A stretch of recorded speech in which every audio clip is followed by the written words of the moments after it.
viewers, welcome again. This is AF Television. My name is Faith Okanwa, and today we are with a very vibrant youth of Abia State. I'll give you the privilege to introduce himself, and let's start by way of introduction. Your name? Okay, I am Ekejiuba Kingsley. By God's grace, the chief servant of the progressive Abia youth. I'm so delighted to be having this conversation with you at this time. All right, thank you for having us, and you will thank us also for having you. All right, we are with Kingsley Ekejiuba Kingsley. Of course, you heard what he said. He is the President General, Progressive Abia Youth. Of course, this is one of the foremost youth group in Abia State. I'm not mistaken. All right, let's keep now. We just finished an election, 2023 election, general election, but we're going to focus on Abia State because we had the governorship election, the State House of Assembly election, and we know that progressive Abia youth played a vital role as far as this election is concerned. Tell us, what was the role of PAY in the just concluded 2023 elections? Progressive Abia youth, a non-governmental organization that is run by the brightest minds in Abia State, found the need to participate in the process. If you look at our mission and our vision particularly is to make Abia the most beautiful state in Nigeria, and that cannot happen if the youth don't participate in designing that, that image, that vision that we have. And of course, our mission involves development of programs, designing policies, and partnering with relevant government authorities to design youth-centered policies that will ensure a progressive society. So, with that understanding, we started this awareness program, calling on the young people to participate in the election process, because we've been able to discover that as a democratic nation, the most vital means of instituting democratic change is through the ballot. The ballot box is the greatest weapon every citizen has.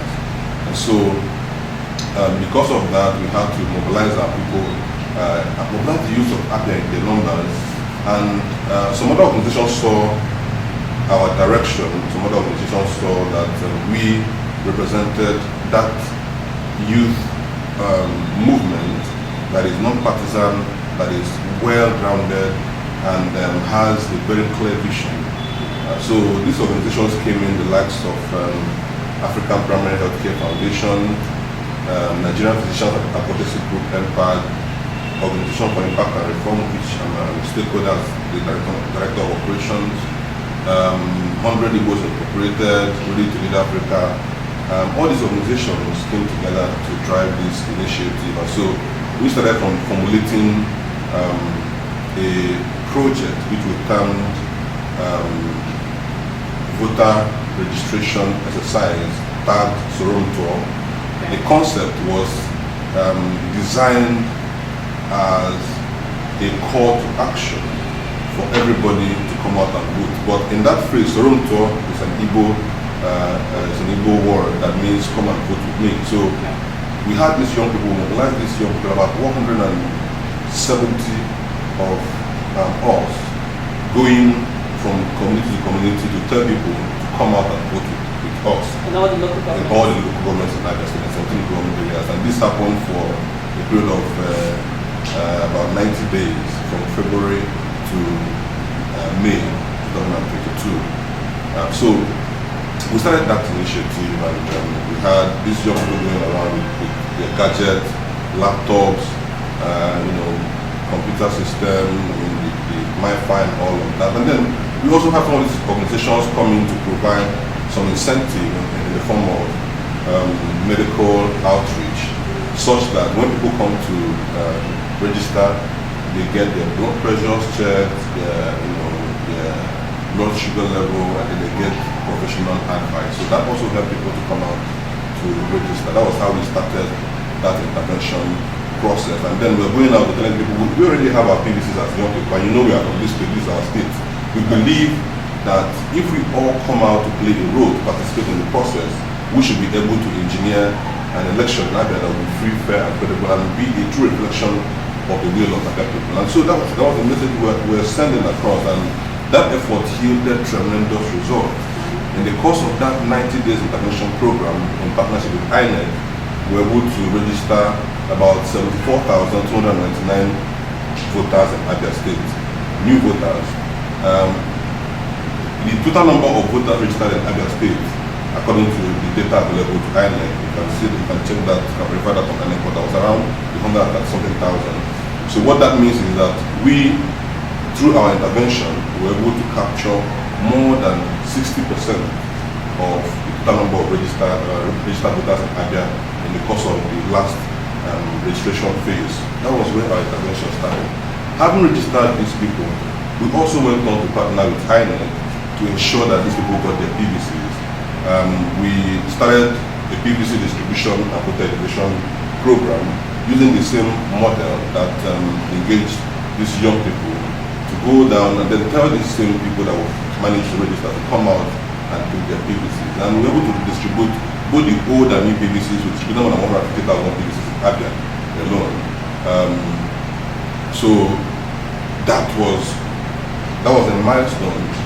But in the first phase of that distribution, that we were able to distribute more than 150,000, we felt that it wasn't enough, and we were grateful when we started appealing to INEC for extension, that they did extend the PVC distribution. And so we also went down, this time partnering with National Youth Service Corps at the state to have the youth corps work also as volunteers, going down from community to community, from ward to ward, to distribute these PVCs, and we did way above 180,000, just about 200,000 PVCs that were distributed. And in doing that, we were able to achieve much more than PVC distribution, because in the process of distributing these PVCs, we were sharing tracts that outlined the electoral process, giving people information on what the new electoral act stipulates, and what the law says, and the fact that with the advent of technology and the coming of beavers,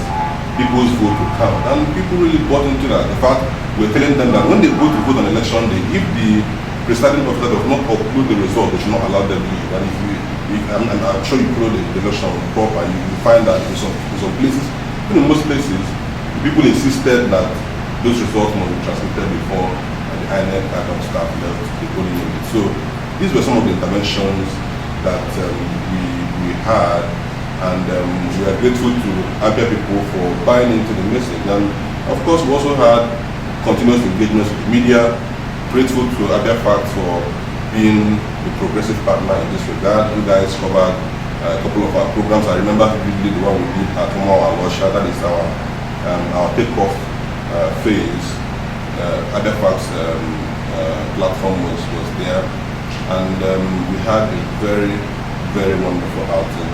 And we are also engaging other media platforms. We had a radio program running on a weekly basis in Flu FM. We use that as an avenue to also engage Abia electorate, those in the villages, just to keep up the trend. We also had our social media handles very active. Our intervention is a lot, and I'm not sure I'll be able to remember it. I also remember that. Yeah, I also remember that we had a one-on-one interaction with the candidates that presented themselves to run for different offices in the state, and that was that was a very, very successful exercise that we had. So all of this was geared towards activating the office of the citizen, to get Abians to understand the power they have, the power of the permanent voters card, and the power that a single vote, the influence and the effect that a single vote can have in the electoral process. And that also went very well. We also played the role of a watchdog to INEC to ensure that INEC gets to do the right thing, because we felt that it would be an aberration for the youth of Abia to take pain and go to all the villages in Abia. Like during the previous registration, we went to all the villages in Abia from start to finish. And we went around risking the lives of these young people just to preach the message, to tell people that indeed, if they come out to vote this time, they vote to count. So we felt that if we do all of that, and at the end of the day, we don't hold the umpire responsible to do what they're supposed to do, then our efforts may be waste. And so we also partnered with INEC. Worked closely with INEC, even in the area of providing some logistic intervention when the issues arose during the presidential election. We were there very visible.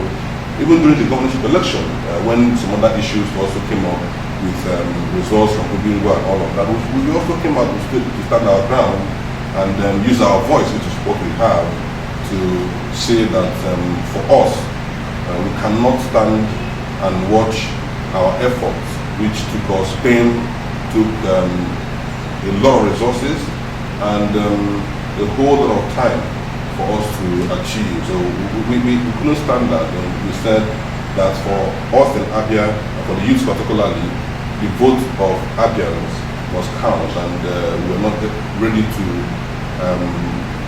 accommodate any form of manipulation from any quarter in the state. So that is also well documented. So we have this series of interventions that I may not have exhausted all. Let's move ahead. From all you've said, it is obvious that the progressive Abia youths were very much on the ground on the election days, both the presidential, the governorship, and the other elections that held on the various days respectively. Now, how do you assess the 2023 election? Well, charity they say begins at home. I'm proud to say that Abia State had the best election in the whole of the Federation, citing the fact that for the first time since Abia was created, the votes of Abians counted, and INEC can have a pat on the back for doing a very good job in Abia. That started despite the issues with logistics during the presidential election. The outcome of the presidential election also reflected the will of the people of Abia State.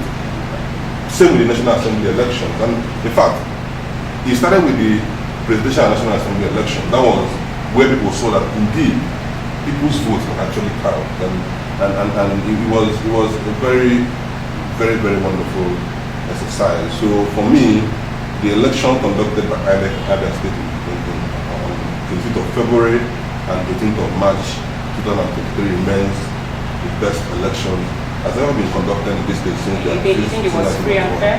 It was absolutely free and fair, and you could see from the jubilations on the street and how people have gone on to celebrate the work I did here. I mean, you can tell it's visible to the blind and audible to the deaf.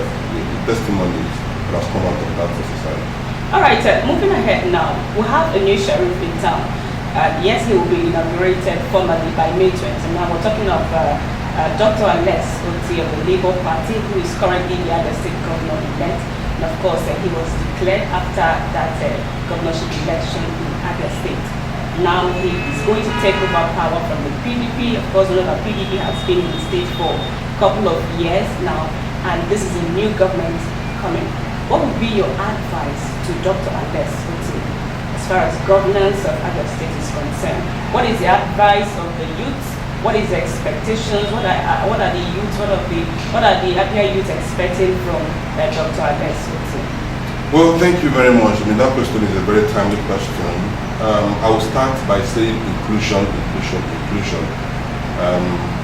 We've had a whole of divisive politics in this state, where a certain quarter believes when they get into power that it is their turn, it is their time, and they want to get all the GC appointments in government, they want to get all the allocations and all of that. So we want to see a deviation from the norm.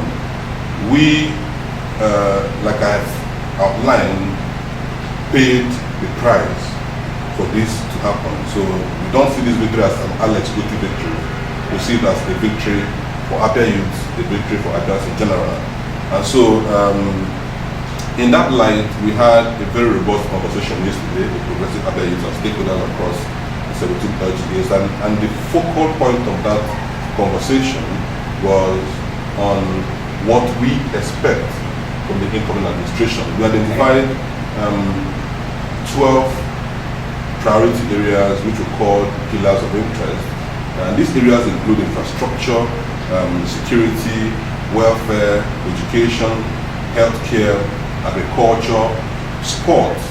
That is, in that aspect of sports, including persons with disability, youth development and sustainable empowerment, transportation, technology, and government revenue, as well as environmental sustainability.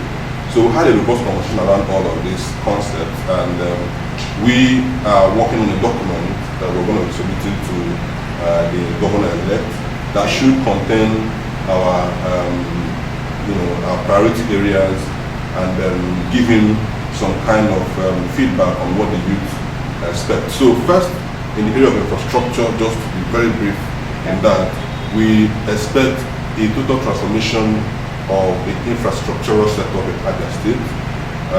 We expect that some of these projects that have been executed on paper are revisited, and these projects properly scrutinized and executed where necessary. We don't want to see outstanding government projects again. So he has a very big job to do in the area of revisiting abandoned projects. There's so many abandoned projects in Abia, so that is very, very key. In the area of electricity, that is power, talking about infrastructure, we also expect that this government would take advantage of the recent bill passed by the president that allows states to generate power. We have that, we have different platforms here in Abia that can generate power. I believe we have some in Sukwako, we have some in Abba Axis. So we expect this government to take advantage of that to maybe establish a PPP strategy that will allow investors to come and invest in that area, creating job opportunities for young people. We're also expecting the government to also work on pipe-borne water. Over time, you find that in areas like Abba, you don't have good water in most places. So we expect that government should also, especially this incoming administration, work on revitalizing that sector to make water available for the people, because these are in developed cities, these are not privileges. These are norms that people enjoy in the society. So we're expecting this. On the area of security, we discussed yesterday and we felt that where the current administration did some good work in the area of security, at least Abia remains the safest state in the whole of Southeast. So there's some things to be learned, and we envisage some level of partnership in that regard to find out what this administration did in that sector, and then finding out ways to incorporate that. But beyond that, we felt that the incoming administration should strengthen the local intelligence, the local security at the community levels, because each community has a vigilante. So forming a network, a statewide network that incorporates all these singular units available in the local communities to form this very solid network of security men, and having that security architecture that will help complement what the police is doing, just to be sure that every I is dotted and every T is crossed. And we're also looking at putting up lights on the streets, because if you have a security situation and the whole place is lightened up, we're able to see who is coming, and you can take proper security measures. So lighting up the street, especially in Umuahia, we're not happy with the fact that once it's 7 p.m., 8 p.m., Umuahia becomes a ghost town, and everybody, I think that is part of his campaign promises, that he will revive the nightlife in Abia State. Yeah, exactly. So now it is time for action. The time for promises has gone. So these are some of the metrics we're going to be using to measure his performance. On welfare, of course, so many people have talked about salaries and we need to clear salaries. So we also believe that is important. But what we identified is the need to properly do a needs and assessment on all the sectors in Abia, identify those who are genuine workers, even those genuine workers, put them into training to improve their performance level and produce better results, such that the state gets to benefit. Those who are paying the state for some services will get, will get good service for their money. So we felt that there's a need for him to do proper assessment of those that are supposed to be receiving gratuity, the pensioners, the workers, the university staff, all those areas where he finds that the agencies of government are overstaffed. He should find a way to pay them off and reduce the number of staff so that this era of owing salaries will not continue. If he pays them off, would that add to the level of unemployment we have already in the state? Yeah, so if you observe, you see that when I was talking about the need to constitute a PPP arrangement that allows for investors to come in and create some of these industries that will in turn create employment opportunities. I believe that if some of these things are enhanced and some of these agencies of government that are moribund are activated, that can also be an avenue to take these people in. But people should only be employed on the basis of competence and character. Government should not be a dumping ground for people of low capacity and intellectual quotient. Government business is serious business. So anybody that wants to serve at that capacity, serving the public, must be able to pay the price of equipping themselves with the necessary intellectual, social, and whatever skills that are necessary to serve the public. So at this point, it is going to be a serious decision for him. We know it's not going to be easy, but we believe that if we want to move this state from where it is to where we want it to be, the government and the incoming administration must be able to take some very strong decisions that may not be, may not favor everybody, but may not favor the minority, but favors the majority. So we expect him to adopt a lean methodology in assemblage of a civil service workforce that will be able to deliver on the mandate. And of course, if you have a staff that is accountable, if you have a staff that is responsible, your productive level rises, right? And in turn, you get to generate even much more revenue. And reducing that burden of having to pay salaries would also help the government save some money. They can put in other aspects that would in turn benefit the general public. And this person who we think should be relieved of these responsibilities if they are not capable, if they have not exhibited a certain level of responsibility required from a public official, can also take other advantages that the government should put forward in terms of entrepreneurship and also agriculture, because we believe strongly that this government should invest in agriculture by reactivating all the farm settlements that we have across the state. The late Emma Opara had found treasure in agriculture and was able to establish these farm settlements across the state. And so I think this administration has that responsibility to revive that sector, because the outgoing administration was not able to harness the potentials in that agricultural sector. Again, looking at the area of infrastructure, we also feel as the youth of this state that the era of government talking about building schools, building primary schools, building secondary schools should be over. We want this administration to focus more on renovating the structures that are already existing, because if you go to every community in this state, there's no community you go to in this state that you will not find a primary or secondary school. The structures are there. Most of them are there. So the government should focus more on renovating these structures, because in renovating the structure, they will spend less money and they will achieve better results. So we also considering that, and we also want the government to invest heavily on sports, encouraging young people who are passionate about sports to advance their career, and considering those with special disabilities, because if you observe at the Olympics and other world games, athletics and all of that. These people do us proud. One Onyebra, I've forgotten her full name, is currently the record holder for shot put in the whole of Africa. She's from Abia State. She did very well at Birmingham in the last competition, so she's still doing very well. We have so many of her light in Abia here under the special group. So we think the government should also invest in that area. Youth development and sustainable empowerment is paramount for us, the youth of Abia. We don't want this emergency empowerment. We want the opportunity that will come from the government to the young people to be well thought out and be designed with a sustainability plan so that the youth can be well involved. That's why we talked about the introduction of industries in the state and all of that, creating opportunities for employment that will make these young people useful.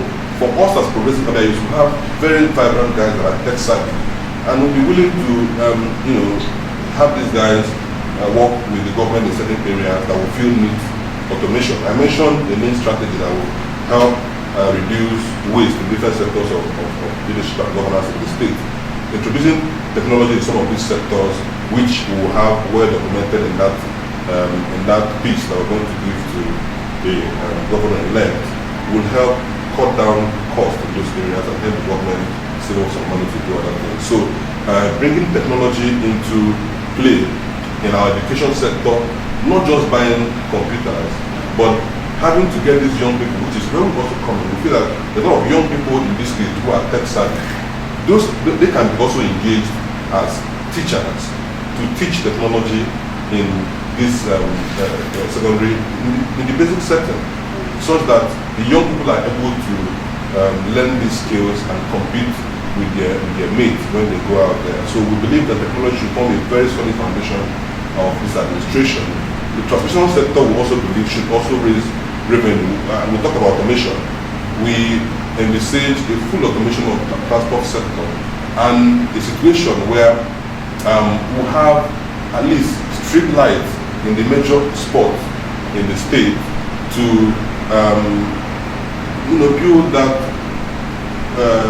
very bright atmosphere for people to understand that yes, we have law and order in the state. So we expect this government to invest in that area as well and train some of these people manning some of these agencies of government that have to do with transportation to be able to be accountable and not harass people. We also don't want police to be harassing young people. Most times we found in some cases where uniformed men harass young people who have laptops and all of that on the basis of fraud and cyber crime. So we feel that this government should also look into that area and find a way to properly engage security agencies to do their work professionally. So in all of this, we feel that an inclusive approach that brings all the resources we have in Abia, both human, natural, and all the resources we have in this state together to design that prosperous state that we all want to help this administration. The governor-elect must not, let me say the governor himself, Dr. Alex, must not play into the hands of divisive elements who are always quick to degrade people or make little of people's efforts on the basis of their tribe, their gender, or whatever religious belief they hold there. So the government must not make that mistake. The government must be able to open its doors to Abians to be able to contribute their quota to the development of the state. After all, like I said from the beginning, this government is government of Abia people, by Abia people, and it should be for Abia people in general. All right, thank you so much. Now, before we go, PAY, that is a progressive Abia youth, is the foremost youth organization, and of course you are the leader, and we have a whole lot of youths in Abia State scattered in all the 70 local government areas. What would be your advice to these teeming youths of Abia State, generally, your advice? them? Well, my advice to the youth remains, invest in yourself, invest in yourself, invest in yourself. You can never be the best if you don't invest in yourself. So whatever skill you have, develop on it. Opportunities will come. And as we go along and we believe that this government will create opportunities for the youth, we are preaching competence and capacity. So it will be a misnomer if an opportunity shows up and the youth do not have the requisite capacity to handle such responsibilities. So my message to the young people is to keep faith, to believe in the process, to trust the process, and invest in self-development. There's no better investment than self-development, because if we are able to engage this government critically to create sustainable opportunities for young people, it is our expectation as the foremost youth organization in Abia that the youth themselves will make themselves qualified to handle those responsibilities, because we have always advocated that meritocracy takes front page in the formation of government and other issues around governance. So our youth should invest in self-development, learn more, acquire skills, go to school, give yourself to learning, and continually build on whatever you have. Because to achieve a progressive Abia, you must have the best hands to man every sector of governance in this state. And we can't have those best hands if the youth don't give themselves to training and self-development. All right, we've been having an interaction with the President General of Progressive Abia Youth. Of course, a foremost youth organization. I keep on saying it, youth for the foremost in Abia State. As far as I'm concerned, we have been speaking with Mr. Kingsley Ekejiuba. Thank you so much for having us. Thank you so much. And much. this is how we call it a wrap on today's edition. My name is still Faith Okanwa. Thank you so much for watching.